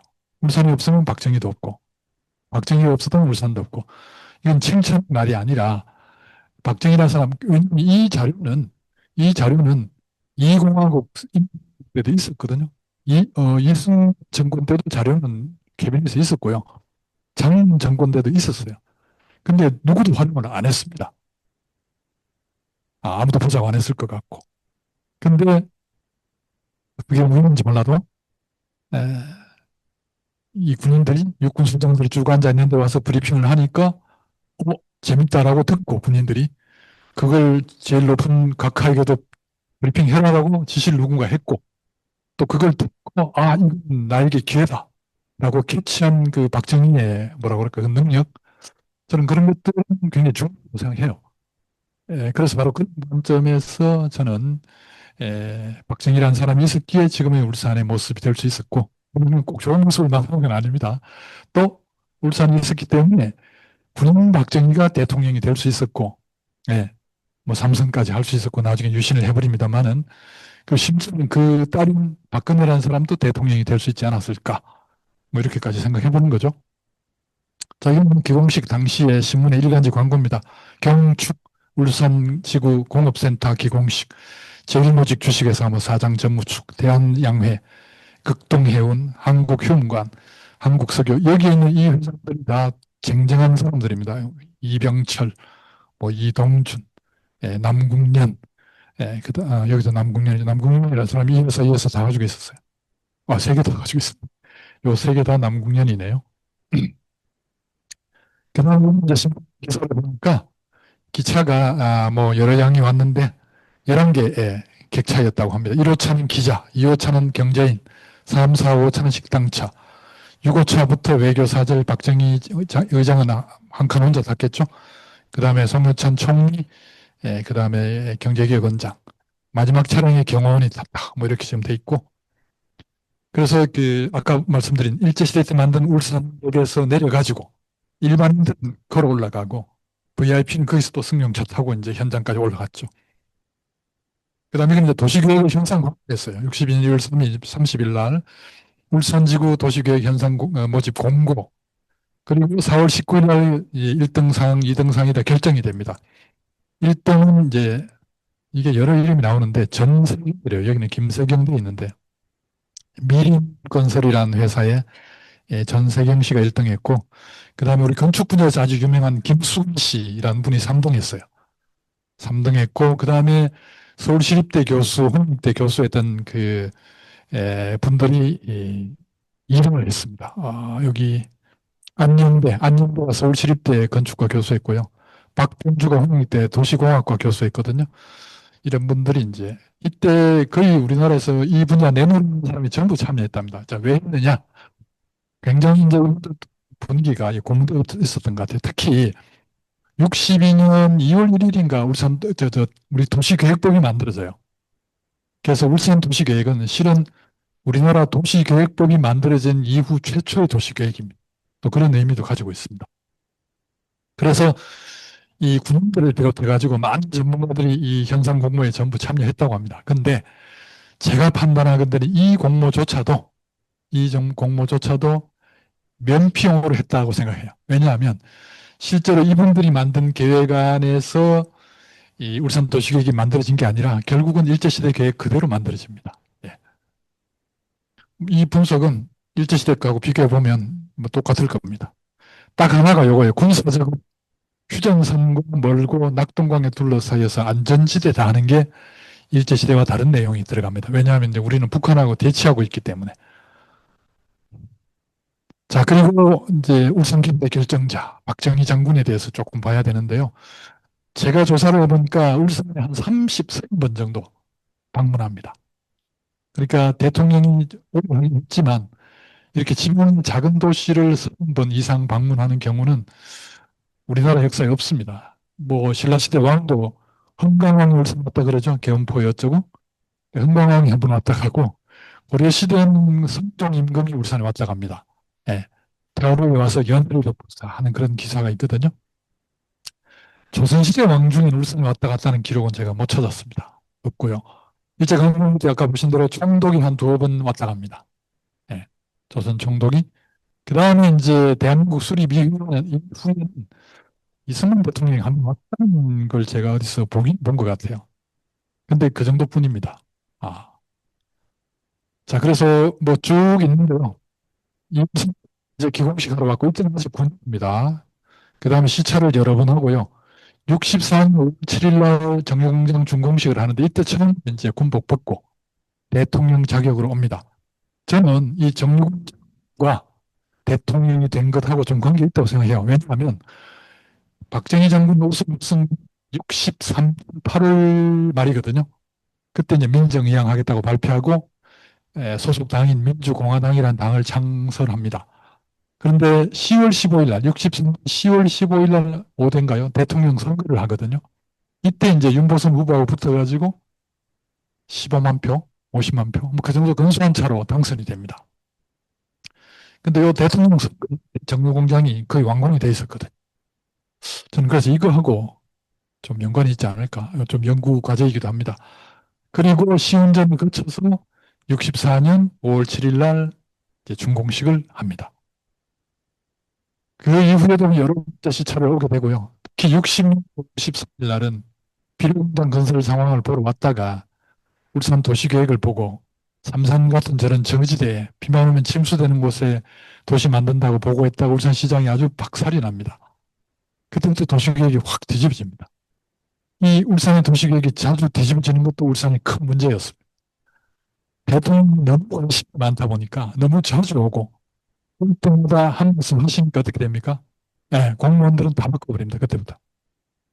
그래서 도시계획 뭐 신문 대개 되는데 60인 결정 고시 해놓고 채 안 돼가지고 67년 5년이잖아요. 60 벌써 엎어집니다. 70년대도 마찬가지입니다. 그리고 뭐 단위로 바뀝니다. 조금씩 바뀌는 게 아니라. 그래서 결국 울산 도시계획은 조금 나쁘게 말하면 엉망이 됩니다. 전혀 재미없는, 예, 불합리한. 그리고 그, 또 하나는, 요거 할까요? 71년 10월 30날 울산 국대를 이제 방문합니다. 그게 위에 기사인데 학생들 머리 쓰다듬고 있는 그런 모습이고요. 그 다음에 72년 중공업 이제 기공식에 참석합니다. 여기 이제 키가 작은 사람이 박정희, 그 옆 조금 큰 이분이 정주영 회장이죠. 그리고 74년 이제 현대조선에서 처음으로 탱크 큰 거 2대를 만들어 가지고 이제 명명식을 합니다. 그리고 75년에 다시, 이거 75년 사진이네요. 남해안 그 훈련 참관 후에 갑자기 울산대를 방문해 가지고 2번 왔거든요. 재임 중에. 격려하는 모습이고 79년 8월 31일 날 이제 온산공단을 시찰하고 마지막이었죠. 여기서 좀 이상한 부분이 하나 있어서 제가 소개하면은 74년도에 요 현대조선, 유조선 명복식을 한 게 6월 28일이거든요. 근데 한 달 3일 후인, 한 달 2일이네. 한 달 17일. 74년 8월 15일 날, 박정희의 부인인 유경수 여사가 문세공이라는 사람의 총에 맞아서 사망합니다. 그 울산 왔다 가서 가족들이 같이 울산 왔거든요. 이때 전부 다. 불과 한 달 반 만에 세상을 떠나게 되고, 이 박정희 대통령도 마찬가지예요. 79년 8월 30일 울산 왔다가 10월 26일 날 11일으로 또 세상을 떠나거든요. 두 달이 채한대요. 그래서 이게 과연 뭘까 하는 또 그런 생각이 들었습니다. 역사 연구하면 재밌어요. 그래서. 그 다음 울산공업센터는 초창기에는 울산시가 개발한 게 아니에요. 주도한 게 아니고 정부가 직접 개발했습니다. 그래서 울산특별건설국, 이거 뭐냐 하면 중앙부처입니다. 건설부의 한 국입니다. 당시 국장은 2급 공무원이었거든요. 경상남 도지사가 2급 공무원이에요. 그래서 울산시는 도지사가 두 명이 더 와 있는 겁니다. 그래서 역할 분담을 했습니다. 원래 만들 때도 공업센터 건설 촉진이 목적이었기 때문에 주로 공장 용지 조성, 정용지를 직접 개발했습니다. 그다음 폭이 12m 이상의 대로는 전부 건설국이, 항만, 발전소, 사연댐 같은 댐, 포항제철공사도 울산특별건설국이 맡아서 했습니다. 저 포철을 건설하는 그 본부 무선이 있었어요.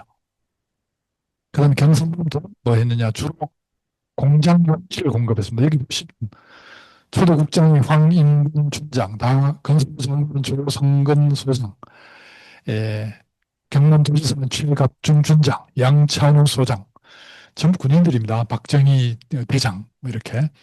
울산시는 뭐 했느냐? 12m 민도, 그 다음에 택지개발, 뭐 이런 정도를 했습니다. 자, 도시계획도 잠깐 보시면, 이제 14일 고시된 도면인데, 이제 울산시 전체, 지금의 남구, 중구, 동구입니다. 그래서 이게 이제 울산시가 된 부분이라는 거죠. 그래서 보시면 일제시대 매암 여천동, 그 다음에 연포 양정동, 시커멓게 되어 있죠. 예, 공업지역입니다. 다른 공업지역으로 표시된 건 일제시대하고 다릅니다. 그렇지만 여기 시하고 번역로가 C자형 도로가 지나가고 이런 것들은 일제시대 계획하고 똑같아요. 그 다음 이제 여긴 뭐 잘 안 나왔지만 어쨌든 서남댐이라든가 남산 정수장 이런 것들도 일제시대 계획하고 똑같아요. 그래서 이거를 가지고 미국 필라델피아에 있는 대진이라는 그 도시계획 연구회사에게 자문을 해가지고 개발 계획을 또 따로 만들었어요. 62년 말에. 이 보시면 예, 울산역, 범프장, 저수장, 그 다음에 여기 뭐 방파제, 요원이 그 일제시대 만든 겁니다. 그 다음 정유군 같은 조선석유 같은 자리고요. 비료공장, 종합제철공장, 미래확장부지 뭐 이런 식으로 해가지고 기본적으로 일제시대 때하고 똑같다 하는 걸 알 수가 있습니다. 자, 이건 54년도 항공사진입니다. 54년도. 장성포 혹시 문창고로 가보셨는지 모르겠는데 여기 장성포 문화창고 부지입니다. 이 자리. 이때는 바다죠. 매립해가지고. 그다음 여기가 기공식을 했던 장소입니다. 지금은 도로가 약간 다른데요. 이렇게 지나가고 있어요. 장성포 초등학교 현재 위치 그대로입니다. 건너 쪽에 여기 기동탱크가 몇 개 보이는데 54년이기 때문에 아직까지 정용기거든. 그럼 이 탱크는 뭐냐? 일제시대 때 만든 거라는 거죠. 그다음 여기 있는 요것들 철도입니다. 장생포역. 지금 SK 공장 부지 내부입니다. 여기 전체가. 그래서 여기 많은 설비, 일제시대 때 만들었던 정유공장 설비라는 거고, 아까 다이너마이트 발파했던 개구리 섬, 납도가 바로 이 섬입니다. 그리고 여기가 고습이라는 마을인데요. 뒤에 있는 게 대현초등학교, 대현국민학교, 앞쪽이 대현중학교입니다. 제가 이 대현중학교 나왔거든요. 그래서 여기 있다가 정유공장 지으면서 부곡동으로 이전했다가 학교가 폐교되고 다시 삼산동에 대현중학교가 생겨가지고 저희들 일찍 졸업한 졸업생도 같이 연결하는 걸로 이렇게 지금 되어 있습니다. 그리고 62년 5월 14일 날, 5월 18일 날 벤프리스 장군은 누구냐면요. 6.25 때 유엔사령관이었습니다. 이 사람이 6.25로 참전했다가 그 전투기 조종사로 참전했다가 아마 사망했고요. 그 다음에 상대편이었던 모택동의 아들도 이 한국 전쟁에 죽어서 그러죠. 그리고 이 아버지가 사령관이었기 때문에 이 송유천 장군이나 옆에 있는 이 황 장군이나 박정희 장군이나 전부 6.25때 이 사람 부하였어요. 그러니까 좋게 말하면 전우죠. 그래서 이 벤프레스 장군이 박정희를 도와줍니다. 62년 5월 18일 날 미국의 상공을 이끌고 울산 현장을 방문합니다. 이게 울산역이거든. 학성동역입니다. 요 뒤에 울산시가 있는 산이에요. 그래서 역 앞에 서서 벤프리트 장군, 송효천 총리, 황인권 준장. 요거는 정보입니다. 현장에 가서 지금 언론사 브리핑하고 있는 저 기자님 모습인데 뒤에 탱크하고 파이프가 보이죠. 아직 62년 5월 18일은 기공식 전이기 때문에 그러니까 정공식 기공식 정공 건설이 시작되기 전이기 때문에 이런 탱크와 파이프가 보인다는 얘기는 뭐겠어요? 일제시대 때 만든 것이 여기 확인이 되는 거죠. 제가 이 사진들을 국가기록에서 찾았거든요. 외신은 정말 저는 의미 있다고 생각해요. 아무도 일제시대 정공 얘기를 책에서 텍스트밖에 없었는데 이렇게 벤프리스 장군이 서 있는 배경에 울산 현장 사진으로 나왔기 때문에 이제 굉장히 좀 중요하죠. 그리고 이게 역시 국가기록원 사진인데 여기 있는 탱크들 이게 바로 요겁니다. 요 까맣게 보이는 현재는 SK 부지고 장생포 초등학교 건너편입니다. 그리고 정용기업 아까 남이란 그 기업가가 뭐 시작했습니다만은 4.19가 일어나면서 이 계획은 이제 이분이 부정축제 뭐 이런 혐의로 잡혀 들어가고 하면서 포기하는 내용을 생략하겠습니다. 그 다음에 이게 이제 아까 지도 기억나시죠? 일제시대 때 공장개발 용지로 구입 매입했던 땅. 그것과 현재 공장을 비교한 겁니다. 현재 SK, 동양나이론, 삼양사, 그 다음에 화력발전소, 그 다음에 산필 공장, 지금의 동부 파만농, 그 다음에 여기가 한화죠, 한화. 그 다음에 여기가 한국비료공장, 지금의 롯데정밀. 여기가 한국 알미늄 공장, 지금은 울산 알미늄인가요? 그래서 이런 이 직선은 푸드 멜에서 푸드가 됐기 때문에 그렇고요. 요 라인 옛날 해안선이거든요. 옛날 해안선. 그래서 요 검정색이 있는 곳에 다 공장이 들어섰다는 걸 확인할 수 있어요. 그리고 1차 국민 계획 기간 동안 울산에서 만들어졌던 공장들입니다. 정유공장, 한국석유, 대한제관, 영남화학, 한국비료, 내연발전소, 공영화학. 이게 하나고요. 이게 롯데정밀, 동부파만농, SK 뭐 이렇게 보시면 됩니다. 그다음 알미늄 발전소. 그러니까 이때 5개년 계획, 1차 5개년 계획 때 정부가 쓸 수 있는 가용 예산의 한 70%를 울산에 쏟아부었다고 합니다. 즉 선거과 집중을 한 거죠. 그러면 이제 개발적으로 필요합니다. 4장인데요. 여기서 뭐 다른 설명드릴 필요가 없고 남부 제가 여기 표로 만들었고 여기 보시면 이제 용접도부터 용잠, 야암, 서남, 상계, 부곡, 고사, 성암, 황성, 용현, 남화 이렇게 있는데 여러분 동은 두 종류가 있습니다. 법정동과 행정동이 있는데요. 법정동은 땅을 기준으로 만들기 때문에 없어지지 않습니다. 그대로 살아 있어요. 근데 행정동은 주민센터를 설치하기 위해서 결정하는 거기 때문에 인구가 없어지면 행정동도 폐지됩니다. 그래서 여기 보시면 60년 데이터가 없어가지고 장생부 출장소로 돼 있지만 70년 데이터 보시면 동별로 나와 있거든요. 심지어 매암 여척동이 남구 전체에서 인구 두 번째, 셋째예요. 신정동 1등이고. 근데 이 동들이 90년 전부 폐지돼서 없어집니다.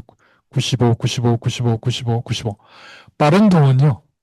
옥동 72년, 황성동 72년, 용현동 72년, 용잔동도 77년. 이때 다 통합되거나 폐지됩니다. 왜 이런 일이 벌어지느냐? 공장을 짓다 보니까 공장 용지에 마을이 전부 편입이 되면서 이분들은 철거 이주해야 됩니다. 그래서 없어진 거. 지금 울산도로 여러분 경주 저기 공 연결하는 공항에 도로가 산업도로거든요. 그 산업도로를 경결해서 서쪽은 도시, 동쪽은 전부 공업지역입니다. 아까 지도에서 보셨듯이. 그래서 이 동쪽의 해안 쪽에 있는 공업지역에 있는 마을들은 전부 철거됐습니다. 딱 하나 남은 곳이 장생포입니다. 거기만 우리는 이주하지 않겠다고 반대해가지고 남았습니다. 그 다음에 이제 시가지 개발인데 울산 시가지도 있던 지금 시청 주변 뭐 삼산동 전 정리 방식으로 시가지가 만들어졌습니다. 자, 이 남구인데요. 남구에서 이제 그 여러분 말씀 들어보셨죠? 신예술마을. 그 다음에 부곡이주단지.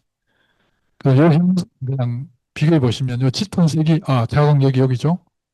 요 짙은색이 바다고요. 옛날에. 지금 요 라인 매립이 돼서 육지로 된 그 경계를 보여주는 겁니다. 이 검정색만큼이 다 바다를 메꿔가지고 육지가 된 땅이다. 이렇게 보시면 되죠. 자, 그래서 뭐 없어진 마을들 잠깐 보시면, 여기 용입니다. 여기 용잔마을, 남화마을, 용년마을, 황안마을, 여기 용년초등학교, 천국, 성회, 세중마을, 세중마을 앞에 여기 처용함이 있고요.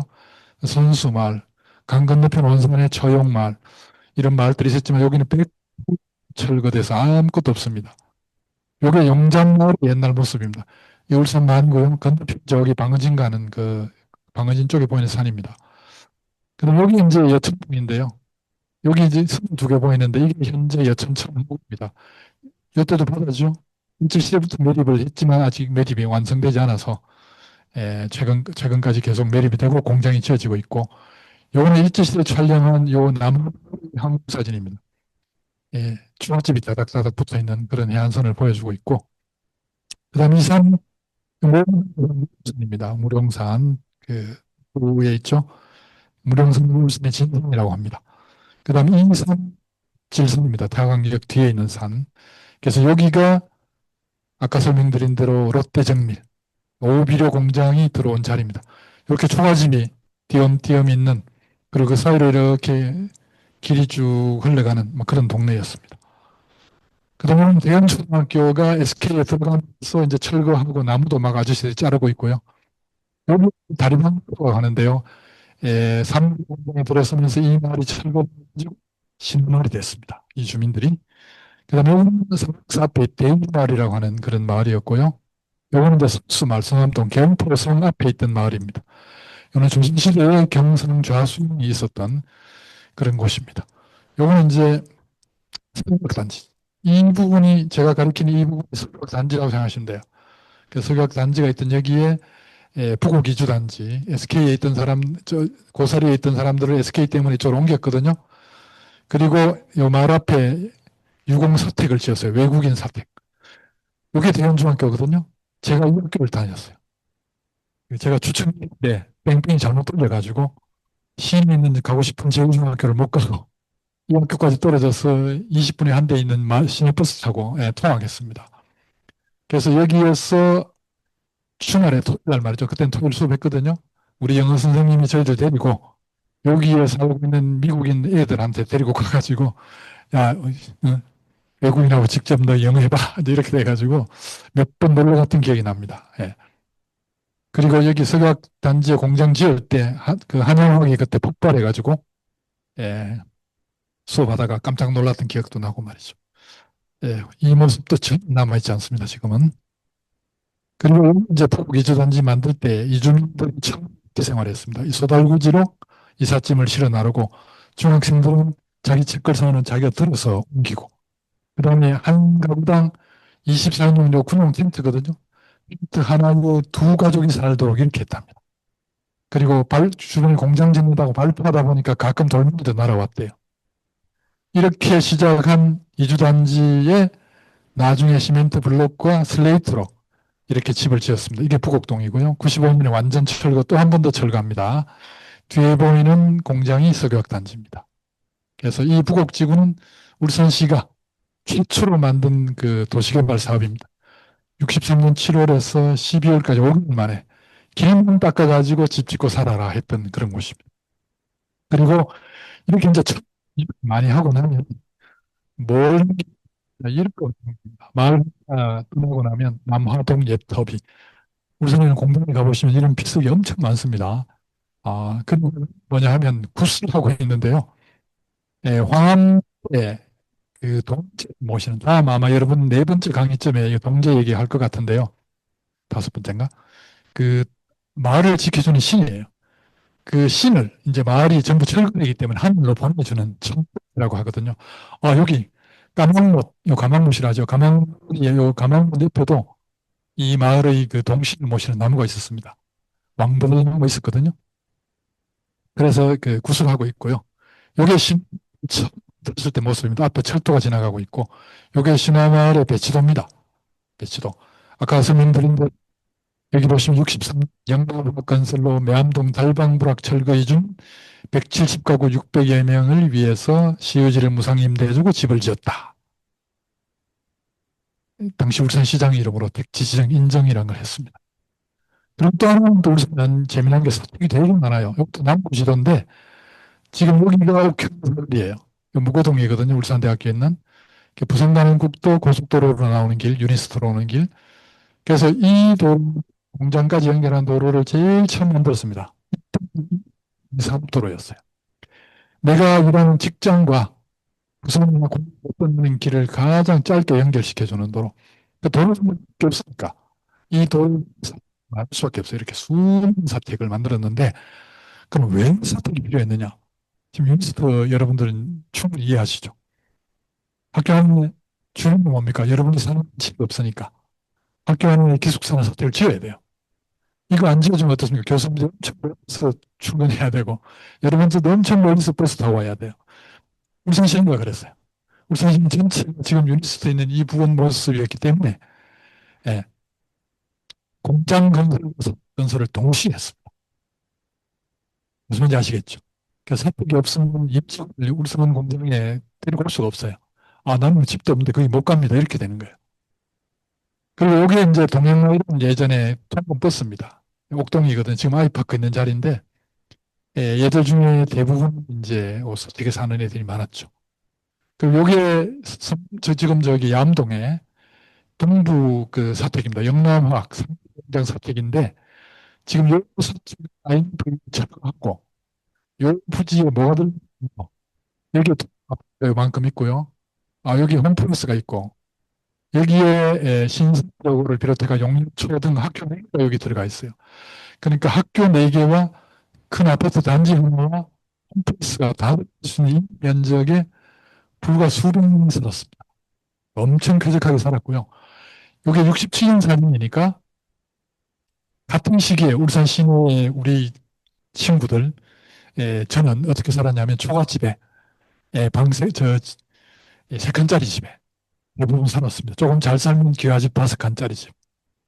아니면 시내에 산다 그러면 이제 일제시대 일본들이 그 지어서 살다가 버리고 간 적산가옥 이런 데 살았거든요. 그리고 아궁이에 불 빼고 말이죠. 여러분 좀 가면 못 보는 그런 장면이었는데 여기서 어떻게 살았느냐? 기름 보일러 떼고요. 뭐 예를 들면 가스로 밥하고 지금도 똑같아요. 예. 일본에서 수입한 변기 쓰고 말이죠. 욕조 쓰고 그런 집이었습니다.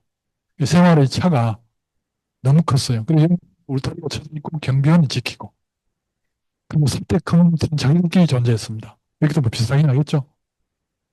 그래서 그 안에 매점이 있어요. 요즘 식으로 하는 마트가 있어가지고 101호입니다. 이러면 가서 외상으로 과자 사다 먹고 말이죠. 그리고 쇼핑버스도 셔틀버스가 시간마다 나가고 학교도 이 회사버스로 보내주고 아줌마들 시내 볼일 보러 갈 때도 회사버스로 나가고 그땐 자가용이 없었거든요.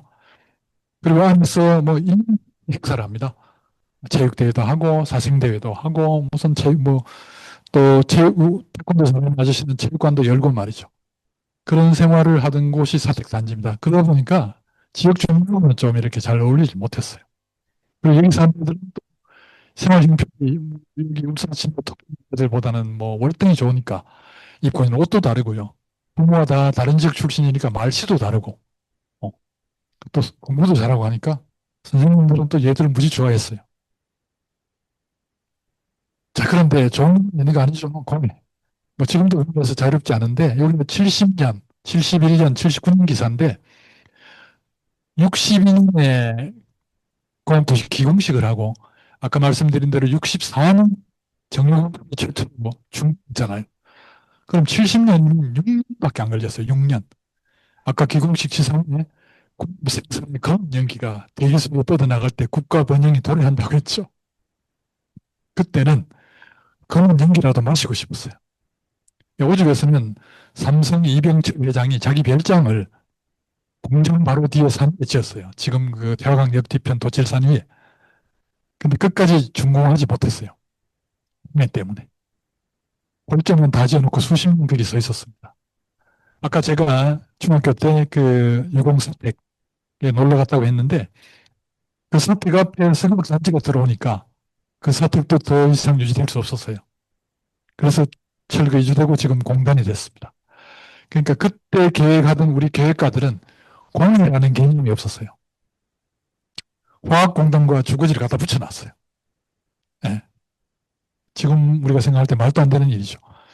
그러다 보니까 벌써 6년 만에 정유공장 중공용 보상 검토 정부가 어민에 1억 4천만 원 지급 결론했고요. 71년에는 법적으로 판결이 납니다. 보십시오. 소송 바람불 공해지대 첫 배상 판결 울산공업사를 가자. 예, 여천동에 과수하는 박모 씨가 소송 걸어가지고 이겼어요. 공해배상 판결을 처음으로 받은 겁니다. 그 다음 지금 삼성동 지금 삼성동 내가 한번 보십시오. 79년도입니다. 오래 오지도 않았어요. 공으로 85만 평 폐위기, 울산 삼산 평야 천여농민 영농 대책 요청. 올해도 뭐 90%가 말라 죽었다. 13개 공장에서 독가스 분모. 그러니까 이 신문 기사를 참, 참 야하게 씁니다. 그러니까 이 독가스라고 이렇게 써버리면 어떻게 돼요? 뭐 맞는데 마치 아우슈비츠가 연상되지 않습니까? 그래서 이런 기사 때문에 이제 밖에서 울산을 바라볼 때는 야, 울산은 그냥 독가스가 신호를 듣고 있나 보다. 이런 이미지가 계속 만들어지는 거죠. 그리고 이제 온산공단 만들어지면서 더 심해집니다. 공무병 논쟁 온산공단 일대 16개 마을 주민들은 답답하다. 통증, 반점 환자 증가 호소 그런 것도 있고. 이런 일이 벌어지니까 무슨 벌어지느냐? 울산 온산의 8천 가구 이주 88년까지 완료. 공해 심한 일부 지역은 강제로 이렇게 바로 이 대책이 수립이 되면서 여러 번 말씀드린 대로 공장 지역, 즉 공업 지역에 있는 모든 주택이 이제 철거 이주됩니다. 자, 이제 뭐 결론입니다. 시간도 다 됐고요. 자, 5장. 울산이 공업센터로 지정된 까닭인데 우선 당사자들의 모습 좀 들어보려고요.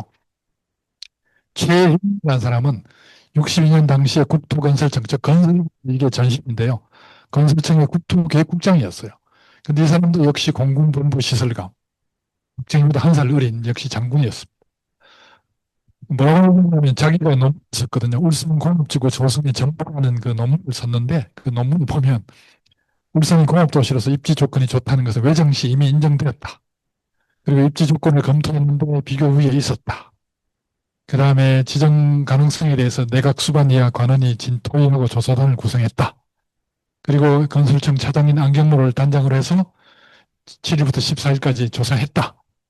그 다음에 조사 내용이 자연조사, 토지용 및 자원, 운수, 입지 조건, 건설비 등 기초조사했고, 결과 대체적으로 적당하다고 보고했고, 그리고 이 임무를 완수하기 위해서 장비 도입해야 되고, 또 울산지구를 개발할 기구를 설립해라 이런 걸 건의했다. 그래서 공업도시뿐만 아니라 문화도시, 관광도시 발전 가능성도 동시에 조사했다. 뭐 이런 걸 자랑하고 있어요. 그러니까 이제 일제시대 계획을 그대로 했다고 말할 수 없기 때문에 이렇게 붙였고요. 그 다음에 이제 김의사 이분 경력이 재밌는데요. 이분 두 권의 책이 있어요. 한국 국토기사 연구라는 책이 있는데 그 내용입니다. 이분 건설부의 국토계획 과장을 했고 울산 그 특별건설부에서 근무를 했어요. 울산을 잘 알아요. 그리고 건설부 도시국장, 국무지리 원장, 그리고 도시계획에 특화된 경험도 총까지 지냈습니다. 이분이 이제 그런 얘기 있었어요. 우리 역사상 우리 손으로 공업단지를 만든 것은 울산이 그 효시다, 처음이다. 건설국을 만들고 현역 장성을 초대국장으로 임명했다. 근데 일어났어요. 왜 울산 조국 근대화를 표방한 1차 개발 계획의 핵심인 특정 공업단지로 각광을 받게 됐느냐. 그 이유를 이제 물으면서 이 문제에 대해서 아무런 기록도 없다고. 그러니까 최고 전문가고 가장 많이 아는 사람이 아무런 기록도 없다라고 미리 말을 했어요. 근데 이렇게 말해놓고서 또 입니다. 추리할 수 있다 해가지고 첫째, 일제가 일본의 한반도 관문으로 비교 검토한 일이 있다. 그리고 되게 자세했어요. 일본의 이와군의 울산을 연결하는 항로도 있었다. 또 무슨 그 말이죠. 일제시대 일본의 와세다 대학 도시계획 교수인 이시카와가 도시계획을 작성한 사실이 있다. 또 이렇게 말해서 없다 해놓고. 그 밑에도 말하려고 어쩌고 저쩌고 썼는데 여기 보시면 44년에 조선 축항 주식회사가 50만 공업도시 건설을 위해서 축항 계획을 한 적이 있고 뿐만 아니라 정유공장을 15만 평 부지에 있었고 또 같은 해 조선 총독부의 무라카미 기수는 공업 용수 조사를 한 기록이 있다. 아무런 기록도 찾아볼 수 없다 해놓고 기록이 있다, 사실이다 이런 말을 쓰고 있거든요. 학자로서 이상한 말을 쓰고 있어요. 그래서 이게 다 면피용으로 쓰다 보니까 본인도 앞에 무슨 말을 썼는지 잊어먹고 쓴 것 같다는 느낌을 받아요. 그 다음에 정래욱 씨가 이 육군소장으로 상공부 장관이었거든요. 박정희 장군이고, 이걸 났어요. 상공부 장관이 처음부터 자연스럽게 울산이 공단 건설의 적지로 떠올랐던 이런 말. 그 다음에 또 이 조갑제 글에는 안경호 증언에 따르면 이병철 회장, 울산 공단 적지로 추천했다고 한다. 안경호 증언했다고 말하거든요. 이것도 이제 신빙성이 없는 거예요. 안경호 그래야 되잖아요. 그죠? 그리고 이게 무슨 말이냐면 62년 1월 2일 날 박정희 의장이 부산 해운대 와가지고 이병철 씨, 이정림 씨, 정재호, 남궁년, 김주인 전부 내는 기록가거든요. 이분들을 모아놓고 대규모 공단 건설 토의를 했대요. 그리고 이제 울산 단지로 확정됐다고 건했다고 말하는 거예요. 아까 앞에서 기억하시죠? 이미 계획이 다 수립돼 있었고 조사단 결성했고 울산에서 조사하고 있는데 그때 건의했대요. 그리고 그 건의 때문에 울산을 결정했대요. 이건 모순되거든. 자, 그리고 결정적으로 이분이 이제 79년도에 이분이 그 서울대 지리교육과 교수님인데 이기석 교수라고 이화여대 교수 울산에 대한 연구 프로젝트를 청와대로부터 받았어요. 그래서 조사하고 있는 도중 서울대 교수가 됐고 그리고 조사 도중 박정희 대통령이 사망했어요. 그래서 그 자료를 모아놓고서는 책을 낼 수가 없었어요. 보고서를. 그래서 울산 상공민수에서 그때 당시 500만 원을 받아가지고 81년에 책을 냈는데 그 책이 울산의 성장 과정과 지역적 특성입니다. 이 책이 제일 중요한 책 중에 하나입니다. 울산 연구에서는. 왜냐하면 80년까지 초창기 울산 개발에 대해서는 거의 모든 내용을 망라해서 담고 있거든요. 근데 이렇게 나왔습니다. 여기에서 왜 특정 공업지가 됐는가? 우수한 입지 특성, 그 다음에 6.25 경험을 살려서 안전한 위치다. 경제 목표가 건의했기 때문이다. 이런 결론을 냈어요. 저명한 학자가 울산 연구를 깊이 했는데도 불구하고 좋게 말하면 굉장히 철저하게 보안을 유지했거나 아니면 청와대에서 결론을 이렇게 맺어라. 다른 결론 내면 안 된다. 뭐 이렇게 했을 가능성도 있을 것 같아요. 근데 다시 돌아가면 2081년이 나왔고요. 이 자료, 죄송. 김 박사는 83이 책이 나왔거든요. 여기에도 보시면 공업단지 입지 조건으로 손색이 없었다. 군출신이어서 국가 안전 위치다. 그 다음 경제인들이 건의했다. 뒤에 본 이기석 교수하고 똑같죠, 결론이. 그래서 책이 늦게 나왔기 때문에 뒤에 이기석 교수의 글을 보고 이 사람이 정리했는지 이 사람이 먼저 이렇게 이기석 교수가 보고 참았는지 알 수는 없으나 선후는 이기석 교수가 먼저입니다만은 결론을 이렇게 맺고 말았어요. 아니라는 거죠. 자, 뭐 결론입니다. 시간 다 됐네요. 이미 다 말씀드렸기 때문에 울산공업센터 개발 목적은 굉장히 외저적이다. 그러니까 요 일본 제국과 5.16 정부를 떼고 보면은 똑같아요. 내용이. 개발하겠다는 목적이. 여기는 대륙 병참 기지지만 병참이란 말을 빼면은 결국은 아까 국력을 증강하겠다 했거든요. 일제시대 때도 국력 증강, 우리 정부도 국력 증강이에요. 같습니다. 근데 이제 개발 주체가 누구냐에 따라서 달라진 거죠. 그 다음 입지 조건 뭐 지금까지 나온 대로 공통적인 조건은 처음에 항만과 값하고 광대한 개발 용지예요. 입지 조건이 좋은 건 맞아요. 근데 일제강점기의 강점은 본토의 거리하고 연락한 건설이라는 점에서 좋았고요. 5.16 정부는 이제 군사 목적 때문에 안보상 이게 거리가 떨어져서 좋았다. 일본은 가까워서 좋았다. 우리는 멀어서 좋았다. 이제 이런 계획이 내용이 다를 뿐이죠. 그래서 결국은 핵심은 광대한 적산 토지가 남아있고 총독부에서 검증된 개발 계획이 있고 철도, 이거 못하네요. 철도 항만 같은 인프라가 있었기 때문에 시간이 없는 박정희 장군으로서는 울산 외에는 선택지가 없는 거죠. 그렇게 결론 내릴 수 있겠습니다. 예, 강의 마치겠습니다. 고맙습니다. 혹시 뭐 시간은 지났지만 질문이 혹시 있으십니까? 제가 강의를 너무 잘해가지고 질문 없죠? 아, 예.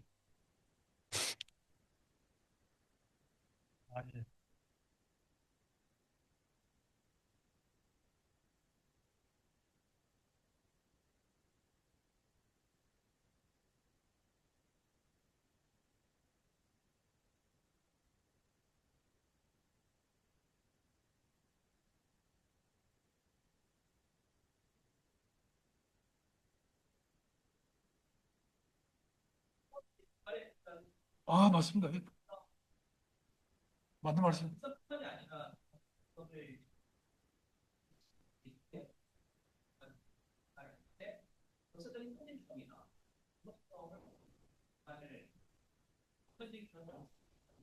아,